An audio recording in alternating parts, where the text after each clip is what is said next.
Hello hello hello hello hello hello hello hello hello hello hello hello.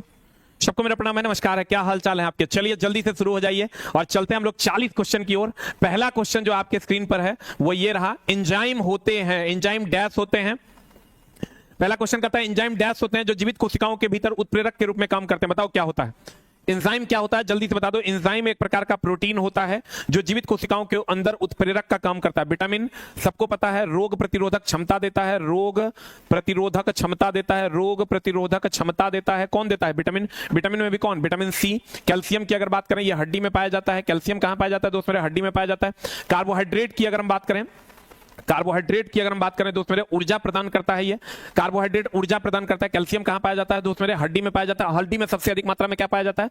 Calcium पाया जाता है। Enzyme एक प्रकार का प्रोटीन होता है।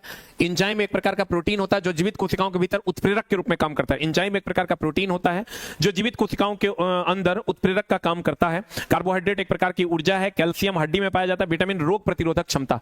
विटामिन की अगर हम बात करें, रोग प्रतिरोधक क्षमता। प्रोटीन की अगर हम बात करें, ये वृद्धि के लिए, शरीर के वृद्धि और विकास के लिए जरूरी है। शरीर के वृद्धि और विकास के लिए कौन जरूरी है? प्रोटीन जरूरी है। शरीर के वृद्धि और विकास के लिए कौन जरूरी है दोस्त मेरे? प्रोटीन जरूरी है। अगला, निम्न में से क्वेश्चन कह रहा है, निम्न में से निम्न कथनों पर विचार कीजिए, सही उत्तर का चयन कीजिए।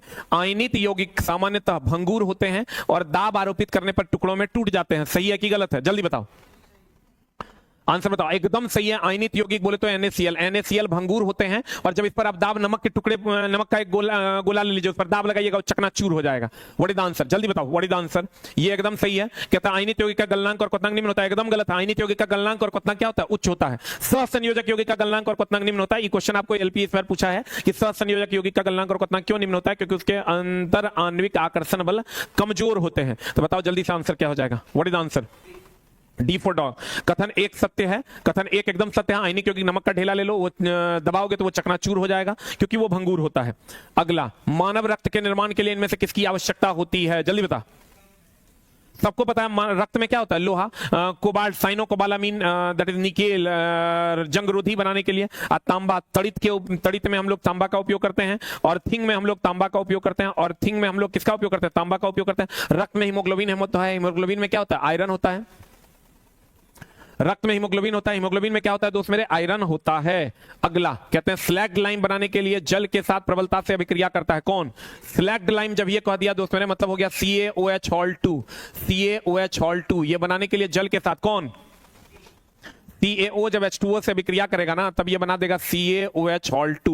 CaOH Hol2, CaO जब H2O से अभिक्रिया करेगा तो ये बना देगा CaOH Hol2। ये आपका इस बार ALP में भी ये क्वेश्चन पूछा था। ये संयोजन अभिक्रिया का उदाहरण है। संयोजन अभिक्रिया की अगर हम बात करें, संयोजन अभिक्रिया एक ऊष्माक्षेपी अभिक्रिया है। ऊष्माक्षेपी होगा मतलब ऊष्मा निकालेगा, और ऊष्माक्षेपी होगा तो ऊष्मा का मान क्या होगा दोस्त मेरे? घटेगा। ऊष्माक्षेपी होगा तो ऊष्मा का मान क्या हो जाएगा? घटेगा। CaCO3 ये टूटेगा तो बन जाएगा CaO plus CO2। CaCO3 CaO plus CO2। Calcium chloride की अगर हम बात करें, इसी को दोस्त मेरे हम लोग ब्रीदर में यूज करते हैं, ट्रांसफार्मर के ब्रीदर में यूज करते हैं और ये नमी अवशोषक है। ये नमी अवशोषक है। ट्रांसफार्मर के ब्रीदर में यूज करते हैं और ये नमी अवशोषक है।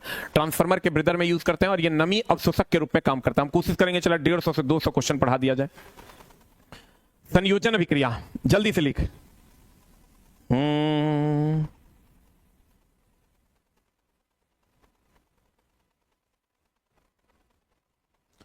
लिखें।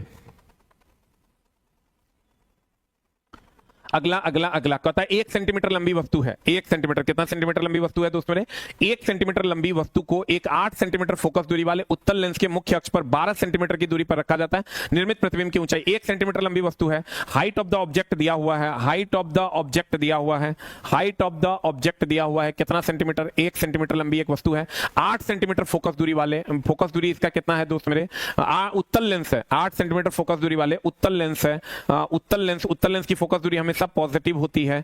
तो 8 सेंटीमीटर फोकस दूरी वाले उत्तल लेंस, F का मान हो गया प्लस 8 सेंटीमीटर, अक्ष पर 12 सेंटीमीटर की दूरी पर रखा गया। U का मान हो गया माइनस 12 सेंटीमीटर की दूरी पर रखा गया। निर्मित प्रतिबिंब की ऊंचाई हाइट ऑफ द इमेज बराबर what? Height of the image बराबर व्हाट? तो यहाँ F और U दिया हुआ है, यहाँ से भी निकाल लीजिए। अब भी निकाल के आप हाइट ऑफ द इमेज निकाल दीजिए। 1/v माइनस 1/u आप बराबर 1/f लगा दीजिए। यहाँ से 1/v बराबर हो जाएगा, 1/v बराबर हो जाएगा दोस्त मेरे, 1/v बराबर हो जाएगा 1/f प्लस 1/u, यहां से दोस्त मेरे 1/f, f का मान कितना हो जाएगा, f का मान कितना है 8, प्लस 1/u, u का मान हो जाएगा 1/-12।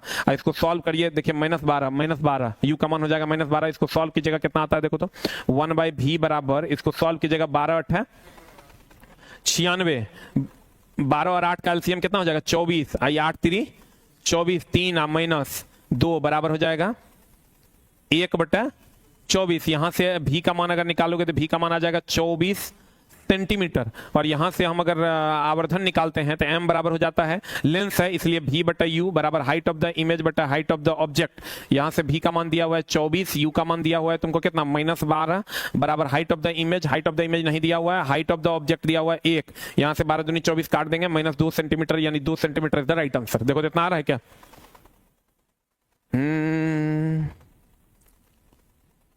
संभल जल्दी लिख।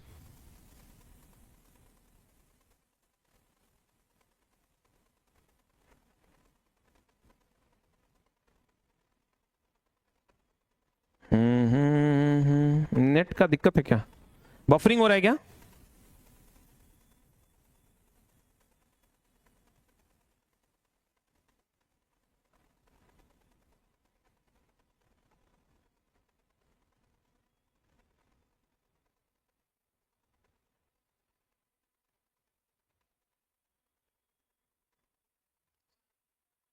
हो गया?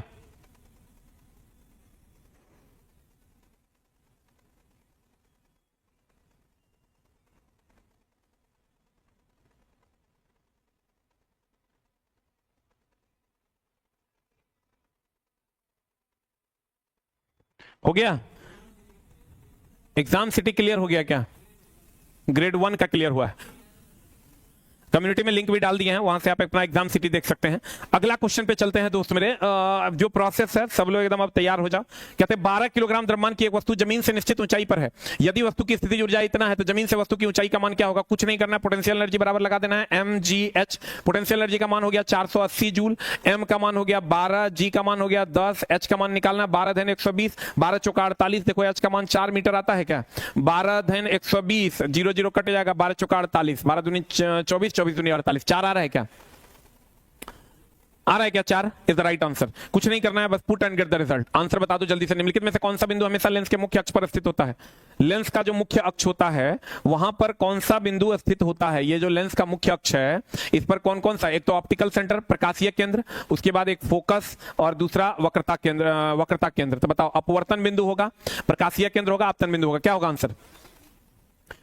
केवल और केवल प्रकाशीय केंद्र होगा यहां आंसर, केवल यही होता है। इसके अलावा फोकस होता है, और इसके अलावा वक्रता केंद्र होता है। एक फोकस होता है, उसके अलावा वक्रता केंद्र होता है। दोस्त मेरे, अपवर्तन बिंदु, आपतन बिंदु तो कहीं भी, यहां भी हो सकता है, यहां भी हो सकता है, मुख्य अक्ष पर थोड़े होगा, मुख्य अक्ष पर नहीं होगा। तो आंसर बता दो जल्दी से, क्या हो जाएगा? What is the answer? जल्दी से बता दो answer. B4 ball is the right answer. अगला क्वेश्चन बता दो, निम्न में से किसकी विद्युत प्रतिरोधकता सर्वाधिक होती है? चांदी, तांबा, नाइक्रोम? जल्दी बता। प्रतिरोधकता सबसे अधिक, यानी सबसे ज्यादा प्रतिरोध, रो बराबर रो प्रतिरोधकता है RA/L होता है। तो जिसका प्रतिरोध ज्यादा होगा उसका प्रतिरोधकता ज्यादा होगा। तो बताओ, चांदी में, तांबा में, लोहा में, नाइक्रोम में सर्वाधिक किसका होगा? नाइक्रोम का। और सबसे कम किसका होगा? चांदी का। सबसे कम किसका होगा दोस्त मेरे? चांदी का। सबसे कम किसका होगा? चांदी का। और सर्वाधिक प्रतिरोधकता किसका होगा दोस्त मेरे? सर्वाधिक प्रतिरोधकता हो जाएगा नाइक्रोम का। सर्वाधिक प्रतिरोधकता किसका हो जाएगा? नाइक्रोम का।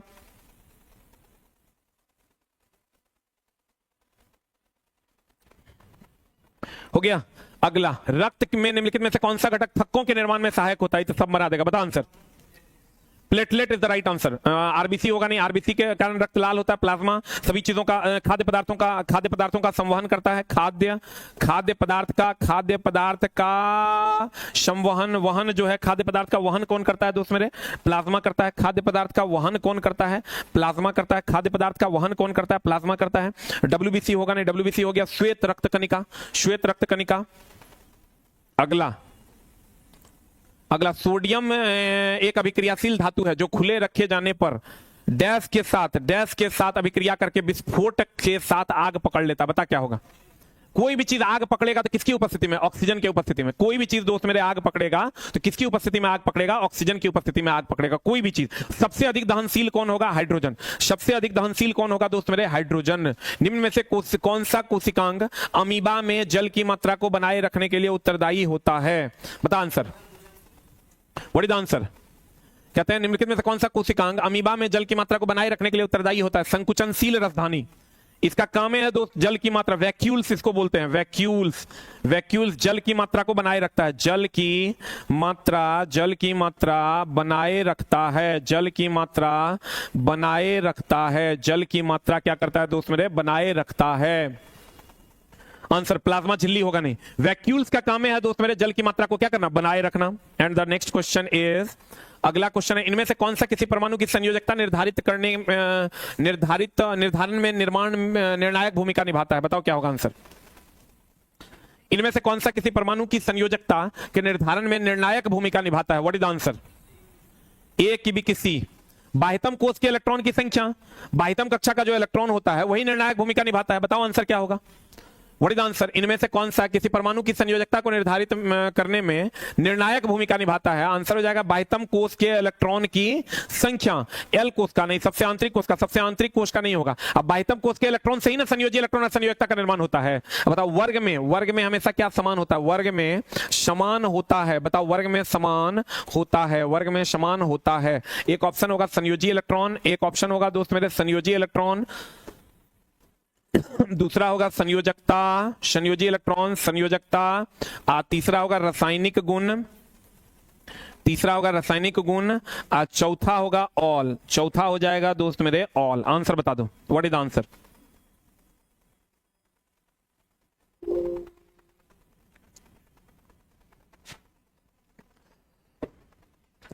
हेलो हेलो हेलो हेलो, जल्दी बता।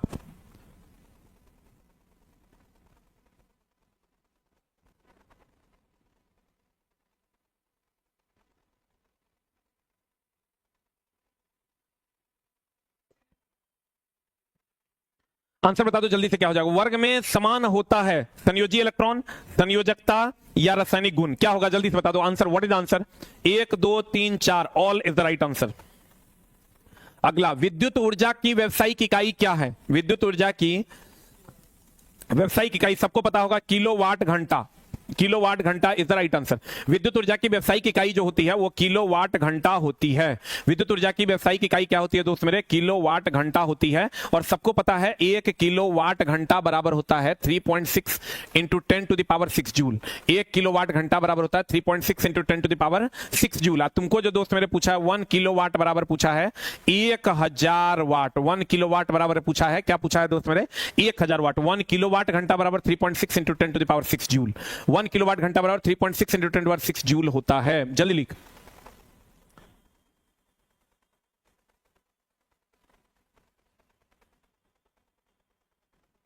लिखे 1 किलोवाट आवर बराबर 3.6 into 10 to the power 6 joule हो जाएगा। निम्नलिखित में से कौन सा आमतौर पर एक सेफ्टी पिन बनाने के लिए उपयोग किया जाता है? एनसीईआरटी एग्जाम्पलर में दिया हुआ है, बताओ जल्दी से क्या होगा? स्टील और प्लास्टिक का उपयोग करते हैं। चमड़ा का उपयोग सेफ्टी पिन में करते हैं क्या? कांच का भी नहीं करेंगे, टूट जाएगा। स्टील और प्लास्टिक की दोनों नहीं टूटेगा। निम्नलिखित में से कौन सा पेशीय ऊतक है जो बिना थके जीवन भर लगातार कार्य करते रहता है? क्या होगा आंसर बता? हृदय पेशी। कंकाल पेशी दो दोस्त मेरे थकता है, हृदय कभी थकता है? अनैच्छिक है, ये परमानेंट काम करते रहता है, ये हमारी इच्छा से नहीं चलता, ये पूरा जिस दिन ही रुक जाएगा तुम्हारा जीवन रुक जाएगा। अगला, अवक्षेपण अभिक्रिया के लिए सही विकल्प का चयन कीजिए। अवक्षेपण अभिक्रिया के बारे में हम बोले थे, यह दोस्त मेरे आयनों के विनिमय के द्वारा होता है। अवक्षेपण अभिक्रिया की अगर हम बात करें, अवक्षेपण अभिक्रिया का सही विकल्प का चयन कीजिए। 2 स्वच्छ विलयनों को मिलाने पर ठोस द्रव्यमान अलग हो जाते हैं। यह हमेशा 80 डिग्री सी पर होता है। इसमें एक अभिकारक कार्बनिक यौगिक बनाता है। सभी उत्पाद जल में विलय होते हैं। क्या होगा आंसर? जल्दी बताइए। सबको पता है अवक्षेपण अभिक्रिया के दौरान ठोस अवक्षेप बनता है। अवक्षेपण अभिक्रिया के दौरान ठोस अवक्षेप बनता है। अवक्षेपण अभिक्रिया के दौरान ठोस अवक्षेप बनता है और गैस नहीं बनता है। गैस नहीं बनता है। गैस नहीं बनता है। इसके दौरान आयनों का आदान प्रदान होता है। आयनों का आदान प्रदान होता है। इसके दौरान आयनों का आदान प्रदान होता है, तब ये अभिक्रिया संपन्न होती है। आयनों का आदान प्रदान होता है। आयनों का आदान प्रदान होता है, तब यह अभिक्रिया संपन्न होती है।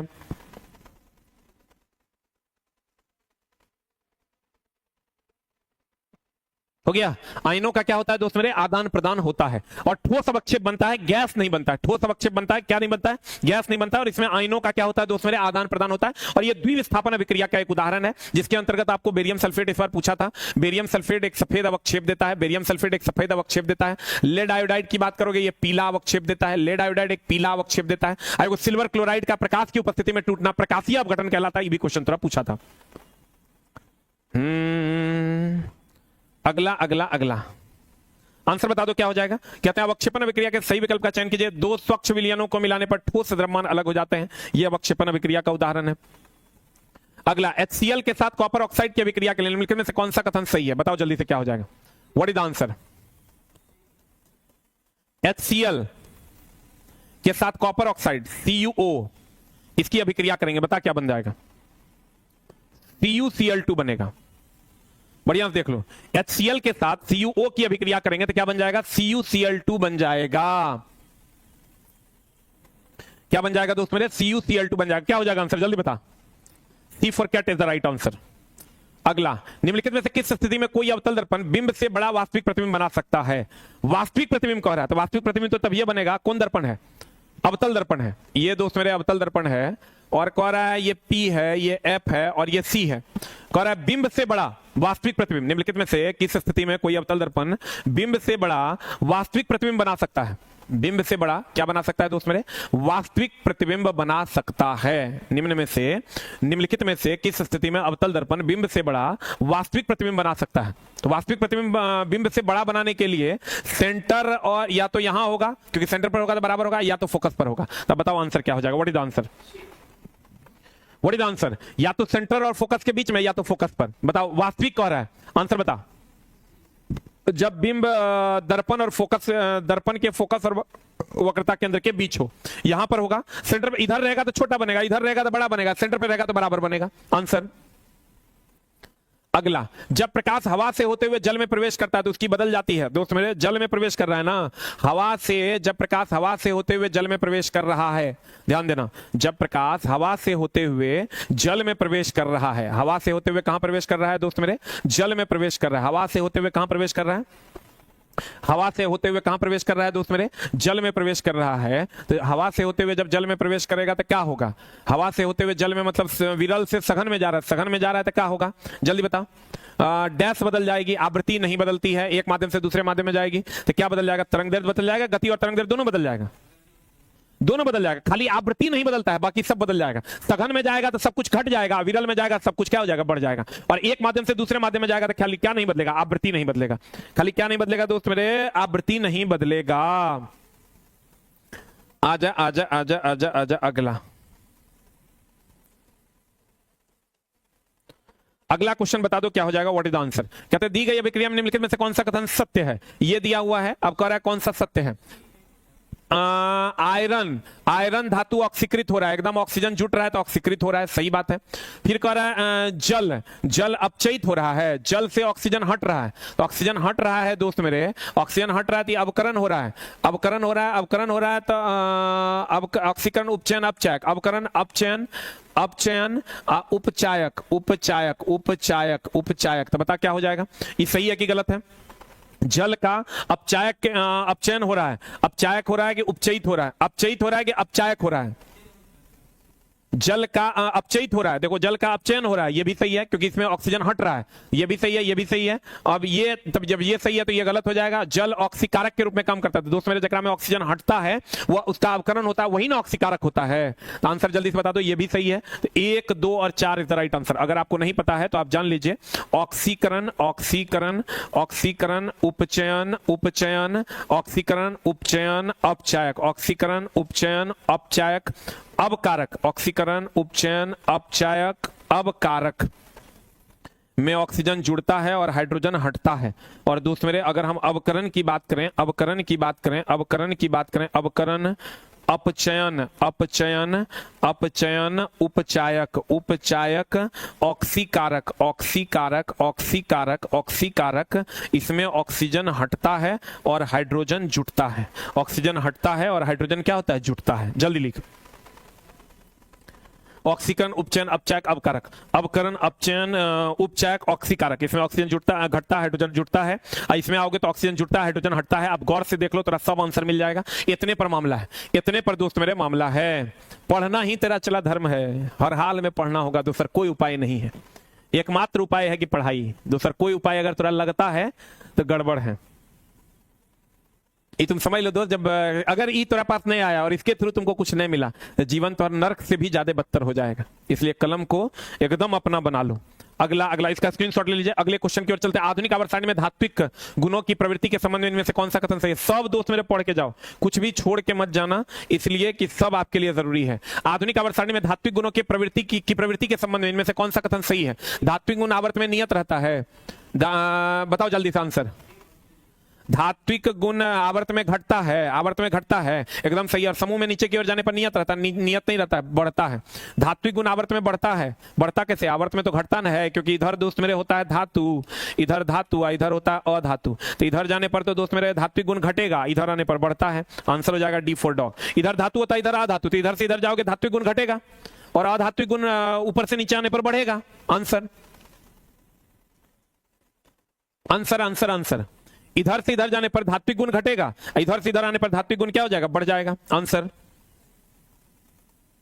मेंडलीफ की आवर्त सारणी में आधुनिक आवर्त सारणी किस समूह में उल्लेख नहीं किया गया है? बताओ आंसर। अक्रिय गैस का उल्लेख नहीं किया गया है। मेंडलीफ की आवर्त सारणी जब बनी थी तो अक्रिय गैस का उल्लेख नहीं किया गया था। बाद में जब उसको मिला ना तो यहां शून्य वर्ग करके इसको सबसे बाईं ओर रख दिया था। कहते हैं मेंडलीफ की आवर्त सारणी में आधुनिक आवर्त सारणी के किस समूह का उल्लेख नहीं किया गया था? अक्रिय गैस का। अक्रिय गैस उसको बाद में मिला था, बाद में मिला था तो उसको सबसे लेफ्ट में उन्होंने रख दिया था। किधर रख दिया था दोस्त मेरे? लेफ्ट में उसको रख दिया था।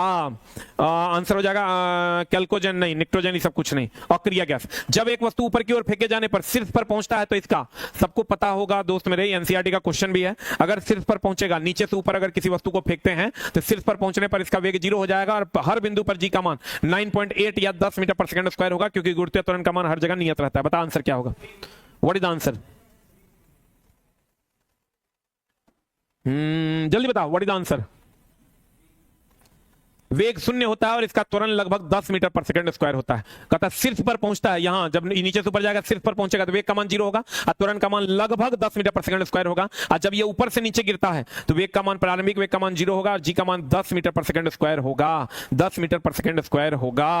अगला, एक शरीर का भार अधिकतम होगा, सबको पता है W बराबर होता है mg। जहां पर g का मान अधिक होगा वहां पर W का मान अधिक होगा। आंसर बता दो। सबसे ज्यादा g का मान ध्रुव पर होता है तो सबसे ज्यादा जी का मान, भार का मान भी वही होगा। केंद्र पर g का मान क्या होता है? 0। विषुवत रेखा पर क्या होता है? कम। पृथ्वी के स्तर से ऊपर जाओगे जी का मान कम, पृथ्वी के स्तर से नीचे जाओगे जी का मान कम हो जाएगा। अगला अगला अगला परिनालिका के अंदर चुंबकीय क्षेत्र हर जगह समान होता है। एकदम सही बात है। परिनालिका के अंदर ये क्वेश्चन तुमको एलपीसीबीटी 1 में पूछा भी था, हर जगह चुंबकीय क्षेत्र समान होता है। तुमको क्वेश्चन पूछा था दोस्त मेरे कि अगर तार को कॉइल के रूप में लपेट देंगे तो उसको क्या कहते हैं? परिनालिका कहते हैं। फिर कह रहा है कि परिनालिका का एक सिरा क्षण चुंबक के उत्तरी ध्रुव की तरफ और दूसरा सिरा दक्षिणी ध्रुव की तरफ व्यवहार करेगा। ये भी सही है, ये भी सही है। आंसर बता दो क्या हो जाएगा? What is the answer? 1 और 2 दोनों सही है। अब परिनालिका के अंदर हर जगह चुंबकीय क्षेत्र का मान समान होगा। अब परिनालिका की अगर हम बात करें, एक सिरा क्षण चुंबक का उत्तरी ध्रुव होगा, दूसरा सिरा क्षण चुंबक का दक्षिणी ध्रुव की तरह व्यवहार करता है। अगला, निकट दृष्टि दोष होने का कारण क्या है? जल्दी बता। ये अगर दोस्त मेरे निकट दृष्टि दोष में क्या होता है? ये आंख है, ये तो खूब पूछा है आपको धुआं छोड़ा के। निकट दृष्टि दोष में दूर की वस्तु नहीं दिखाई देती है। तो दूर की वस्तु नहीं दिखाई देती है क्योंकि नेत्र लेंस पतला हो जाता है। और जब नेत्र लेंस पतला हो जाता है दोस्त मेरे तो इसकी फोकस दूरी बढ़ जाती है। नेत्र लेंस जो होता है वो पतला हो जाता है, इसके कारण इसकी फोकस दूरी जो होती है वो बढ़ जाती है, फोकस दूरी घट जाती है। रुक निकट दृष्टि दोष में दूर का नहीं दिखता, तो दूर का नहीं दिखता दोस्त मेरे, दूर का नहीं दिखता तो नेत्र लेंस मोटा हो जाता है। अब मोटा होने के कारण फोकस दूरी जो होती है वो घट जाती है, तो इसके उपचार के लिए हम लोग कौन लेंस लगाते हैं? अवतल लेंस लगाते हैं। बता आंसर क्या होगा? What is the answer? नेत्र बॉल का क्या हो जाना? बढ़ जाना। नेत्र बॉल बढ़ जाता है जिसके कारण फोकस दूरी घट जाती है। निकट दृष्टि दोष में नेत्र लेंस मोटा हो जाता है। नेत्र लेंस जो है, नेत्र लेंस मोटा हो जाता है और नेत्र लेंस मोटा हो जाने के कारण फोकस दूरी क्या हो जाती है? घट जाती है। इसका ठीक उल्टा होता है दूर दृष्टि दोष में, इसका ठीक उल्टा होता है दूर दृष्टि दोष में। दूर दृष्टि दोष में नेत्र लेंस पतला हो जाता है जिसके कारण फोकस दूरी बढ़ जाती है।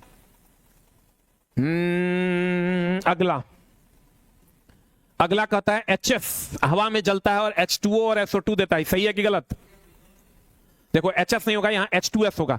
H2S जब हवा की उपस्थिति में जलता है तो ये दे देता है दोस्त मेरे H2O प्लस SO2 का निर्माण कर देता है, H2O प्लस SO2 का निर्माण कर देता है, H2O प्लस SO2 का निर्माण कर देता है, ये एकदम सही है। उष्मा की उपस्थिति में फेरस सल्फेट FeSO4, ये क्वेश्चन तुमको पूछा भी है, ALP 2024 का क्वेश्चन है, ALP 2024 का क्वेश्चन है। FeSO4 ये बदल देता है Fe2O3 plus SO2 plus SO3 में बदल जाता है। तो आंसर बता दो जल्दी से क्या हो जाएगा। उष्मा की उपस्थिति में फेरस सल्फेट के अपघटन से Fe2O3 plus SO2 plus SO3, ये भी सही है, ये भी सही है, दोनों सही है, ए और बी दोनों सही है। आंसर ए और B both are the right. H2S जब O2 से विक्रिया करता है H2O प्लस SO2 बनता है, FeSO4 Fe2O3 plus SO2 plus SO3 बनाता है, FeSO4 Fe2O3 plus SO2 plus SO3 बनाता है। आंसर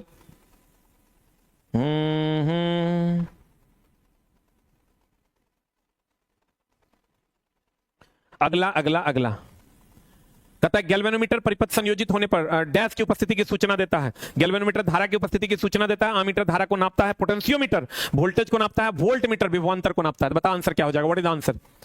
इस सबको पता होगा, आंसर बता दो जल्दी से क्या देगा। धारा को नापता है, विभवांतर नापने के लिए हम लोग वोल्ट मीटर का उपयोग करते हैं, वोल्टमीटर का उपयोग करते हैं। गैल्वेनोमीटर धारा की उपस्थिति का पता लगाता है, जबकि आमीटर धारा को नापता है। मेगर उच्च प्रतिरोध को नापता है। मेगर किसको नापता है दोस्त मेरे, उच्च प्रतिरोध को नापता है। ओम मीटर किसको नापता है, प्रतिरोध को। ऋणात्मक त्वरण के एक निकाय का वेग होता है, बता क्या होगा।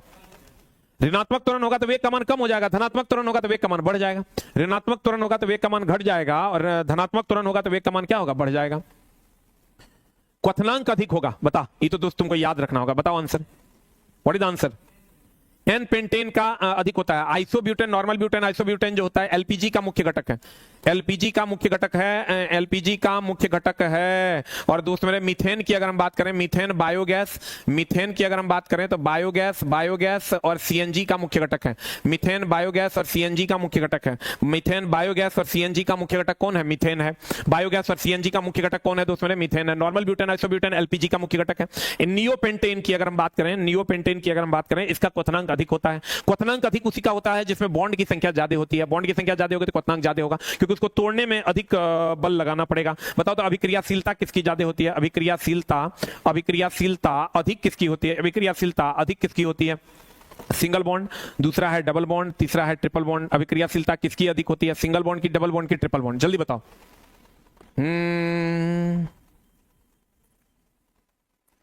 अभिक्रियाशीलता किसकी ज्यादा होती है, सिंगल बॉन्ड की, डबल बॉन्ड की, ट्रिपल बॉन्ड की, जल्दी बता, जल्दी बता। अभिक्रियाशीलता किसकी अधिक होती है, सिंगल बॉन्ड की, डबल बॉन्ड की, ट्रिपल बॉन्ड की, व्हाट इज द आंसर। अभिक्रियाशीलता सबसे ज्यादा होती है दोस्त मेरे ट्रिपल बॉन्ड की। मजबूती भी सबसे ज्यादा ट्रिपल बॉन्ड की होती है। अगला क्वेश्चन आपके स्क्रीन पर ये रहा, कहता है एक इलेक्ट्रॉनिक केतली में इतना वोल्ट, वोल्टेज दे दिया है 240 वोल्ट, 240 वोल्ट संचालित किए जाने पर इतना किलोवाट की खपत होता है। पावर दे दिया है दोस्त मेरे तुमको कितना किलोवाट, 1.5 किलोवाट, 1.5 किलोवाट ये आपको पावर दे दिया। पावर दे दिया 1.5 किलोवाट की खपत होती है। इसके लिए प्रयुक्त फ्यूज के तार की रेटिंग, फ्यूज के तार की रेटिंग को जब भी व्यक्त करेंगे एम्पियर में व्यक्त करेंगे, एम्पियर में व्यक्त करेंगे। तो जल्दी से बता दो क्या हो जाएगा। P बराबर हो जाएगा यानी वी आई, P बराबर वी आई, आई बराबर हो जाएगा P बाई वी, आई बराबर P बाई वी। P का मान हो गया 1.5, किलो बोले तो 1000, किलो बोले तो 1000, अब भी बोले तो 240, भी बोले तो कितना 240। अब काट खोड़ दीजिए, आंसर आ जाएगा। व्हाट इज आंसर, जल्दी बताओ कितना आ रहा है। 6.25 is the right answer, 6.25 is the right answer, 6.25 is the right answer. एकदम कुछ नहीं करना है, खाली किलो वाट को वाट में बदलने के लिए 1000 से गुना करना होगा। यहां क्वेश्चन फंसा है कि डायरेक्ट धारा नहीं पूछा, पूछा फ्यूज की रेटिंग कितनी होगी, तो फ्यूज की रेटिंग हो जाएगी दोस्त मेरे एम्पियर में। और ये हमेशा ध्यान रखना, P बराबर वी आई, P बराबर V square by R, P बराबर आई स्क्वायर आर से सवाल पूछता है, या ओम्स लॉ से सवाल पूछेगा V बराबर आई आर वाला, या H बराबर आई स्क्वायर आर टी वाला सवाल पूछेगा, या V बराबर डब्ल्यू बाई क्यू वाला सवाल पूछेगा। इतना सवाल तो पूछा जाता है। सिल्वर क्लोराइड का चांदी और ब्रोमीन में टूटना किसका उदाहरण है। जब ये टूट रहा है, सिल्वर ब्रोमाइड है AgBr2, ये टूट रहा है Ag++ प्लस 2Br माइनस में। तो दोस्त मेरे सबको पता है ये अपघटन अभिक्रिया, अपघटन अभिक्रिया मतलब टूट रहा है। रेडॉक्स मतलब ऑक्सीकरण अपकरण दोनों होगा। उदासीनीकरण अभिक्रिया जो अम्ल क्षार से विक्रिया करेगा, लवण और जल बना देगा। संयोजन अभिक्रिया इस बार घिना घिना के पूछा है। संयोजन अभिक्रिया का मतलब होता है जुटना, संयोजन अभिक्रिया का मतलब होता है दोस्त मेरे जुटना। अगला अगला अगला टूट रहा है ना, तो भैया विषाणु से हेपेटाइटिस रोग होता है। यह रोग निम्नलिखित में से किस एक के द्वारा संचालित होता है, क्या होगा आंसर। एकदम दोस्त ध्यान से रखना, लीवर से संबंधित बीमारी और जल के द्वारा संचालित होती है।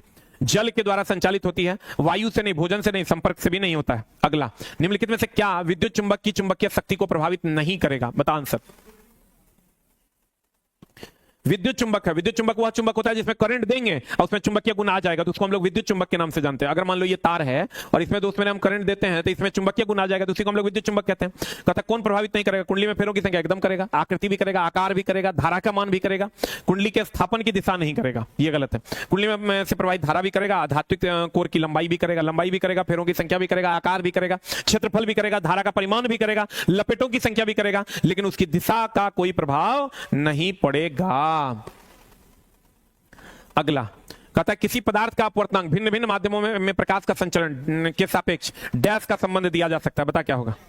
अपवर्तनांक अधिक होगा किसी भी माध्यम का तो प्रकाश की चाल उसमें कम होगी, और अपवर्तनांक कम होगा, अर्थात अपवर्तनांक सीधा समानुपाती होता है सघनता के। अपवर्तनांक जो होता है दोस्त मेरे सघनता के समानुपाती। थोड़ा सा एएलपी से लेवल अप रहेगा टेक्नीशियन का दोस्त मेरे, थोड़ा सा अप लेवल में ही पढ़ के जाना, टेक्नीशियन का लेवल थोड़ा सा अप रहेगा एएलपी से, ये ध्यान रखिएगा।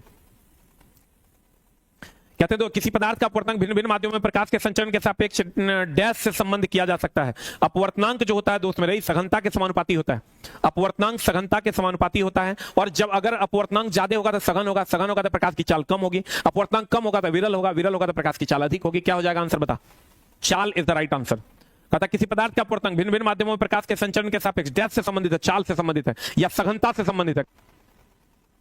चाल या सघनता से संबंधित है। अगला, निम्नलिखित में से कौन सा आर्किमिडीज के सिद्धांत पर आधारित नहीं है? बता। इलेक्ट्रोमीटर है, दूध की शुद्धता नापता है, हाइड्रोमीटर आपेक्षिक घनत्व नापता है, ओडोमीटर नहीं है, पनडुब्बी तो है ही है। जितना तैरने डूबने वाला है सब आर्किमिडीज के सिद्धांत पर आधारित है, खाली दूगो को छोड़ के। एगो बहुत पतली सुई का पानी में डूब जाना, पानी की सतह पर तैरना, ये पृष्ठनाव है, और वैसलीन लगी सुई का पानी में डूब जाना, ये भी पृष्ठनाव है। बाकी सब तैरने डूबने वाला आर्किमिडीज के सिद्धांत पर आधारित है। मेंडलीव की आवर्त सारणी में तत्वों को किस क्रम में व्यवस्थित किया गया है? मेंडलीव की आवर्त सारणी को सबको पता है, परमाणु द्रव्यमान के बढ़ते क्रम में व्यवस्थित किया गया है, और मोस्ले ने परमाणु संख्या के बढ़ते क्रम में व्यवस्थित किया, परमाणु क्रमांक के बढ़ते क्रम में व्यवस्थित किया है, लोथर मेयर ने आयतन के आधार पर व्यवस्थित किया है। लो एकदम दोस्त मेरे, हम डेली 9:30 बजे आते हैं, 7:30 बजे आते हैं, और 7:30 बजे शाम में और 9:30 बजे शाम में। 40 क्वेश्चन अभी या 20 क्वेश्चन 7:30 बजे। प्रतिरोधों के समानांतर क्रम में जुड़े होने पर विभव तथा विद्युत धारा क्रमशः होते हैं। समानांतर क्रम में होगा, विभव समान, धारा अलग अलग। बता आंसर क्या होगा? विभव समान और धारा भिन्न भिन्न होता है। विभव समान और धारा क्या होगा दोस्त मेरे? भिन्न भिन्न होता है। श्रेणी क्रम में होगा, धारा समान और वोल्टेज अलग अलग। क्वेश्चन आपको पूछा भी है। अगला, गुरुत्वाकर्षण बल वस्तु, ये तो खूब घिना घिना के पूछा है दोस्त मेरे। गुरुत्वाकर्षण बल की अगर हम बात करें तो F बराबर फॉर्मूला क्या होता है? G(m1m2) आप बटा r²। बता दो आंसर जल्दी से क्या हो जाएगा? गुरुत्वाकर्षण बल वस्तु के बीच मौजूद होता है, परंतु इसे तब तक महसूस नहीं किया जा सकता जब तक कि वस्तुओं के द्रव्यमान बहुत अधिक नहीं हो, जैसे कि ग्रहों में नहीं होता है। क्या है? 4 वस्तुओं की प्रत्येक और हर एक वस्तु के बीच गुरुत्वाकर्षण बल लगता है जिसमें द्रव्यमान होता है। गुरुत्वाकर्षण बल प्रत्येक और हर एक वस्तु के बीच लगता है जिसमें द्रव्यमान होता है। कभी कोई क्वेश्चन देता है कि m1 m2 और r दोनों अगर एक एक होता है, F का मान किसके बराबर होगा? G के मान के बराबर होगा। कहेगा एकांक दूरी पर स्थित एकांक द्रव्यमान की दो वस्तु के बीच लगने वाला गुरुत्वाकर्षण बल किसके बराबर होगा? सार्वत्रिक गुरुत्वाकर्षण नियतांक के बराबर होता है। आंसर बता दो क्या हो जाएगा?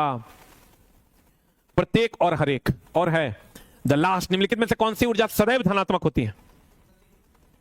बता क्या होगा? स्थैतिक ऊर्जा, पोटेंशियल एनर्जी नहीं दोस्त मेरे। पोटेंशियल एनर्जी बराबर होता है mgh अगर ऊपर की ओर गुरुत्वाकर्षण के विरोध में निगेटिव होता है, ऊपर की ओर निगेटिव होता है, नीचे की ओर पॉजिटिव होता है। फिर कहता है गतिज ऊर्जा हमेशा धनात्मक होगी। स्थिति ऊर्जा इसी में आ गया, स्थैतिक ऊर्जा में। गुरुत्वाकर्षण ऊर्जा भी वही मामला है, ऊपर की ओर जाएगा तो निगेटिव होगा और नीचे की ओर जाएगा तो पॉजिटिव होगा। लेकिन गतिज ऊर्जा का मान हमेशा पॉजिटिव होता है, इसका मान कभी भी नेगेटिव नहीं होता। गुरुत्वाकर्षण ऊर्जा को ही दोस्त मेरे स्थैतिक ऊर्जा भी कहते हैं, इसी को स्थितिज ऊर्जा भी कहते हैं, इसी को विन्यासित ऊर्जा भी कहते हैं, जो तुम्हारा एलपीसीबीटी 1 में पूछा है कि विन्यासित ऊर्जा या स्थिति के कारण जो ऊर्जा होती है उसे कौन ऊर्जा कहते हैं? स्थितिज ऊर्जा के नाम से जानते हैं।